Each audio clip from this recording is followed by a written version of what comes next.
all, welcome to Ravi Institute YouTube channel. ఈ వీడియోలో RRB previous exams లో ఇచ్చిన ఈ అర్థమెటికల్ రీజనింగ్ క్వశ్చన్ ని డిస్కస్ చేద్దాము. ఇక్కడ A అంటే మైనస్ సబ్ట్రాక్షన్, B అంటే ఎడిషన్, C అంటే మల్టిప్లికేషన్.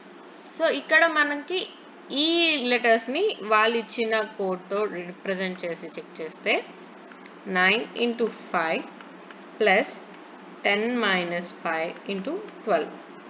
ఇది మన ఈక్వేషన్. సో దీన్ని మనం సాల్వ్ చేద్దాము. మల్టిప్లికేషన్ అనేది ఫస్ట్ ప్రియారిటీ కాబట్టి ఇక్కడ ఉన్న వాటిలో సో 45 ప్లస్ 10 మైనస్ 5 12 వచ్చేసి 60.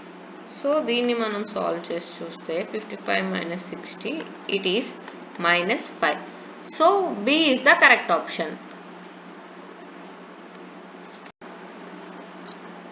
ఇప్పుడు మీకు ఇచ్చే టాస్క్ ఏంటి అంటే ఈ క్వశ్చన్కి మీ ఆన్సర్ని కమెంట్ సెక్షన్లో కమెంట్ చేయండి.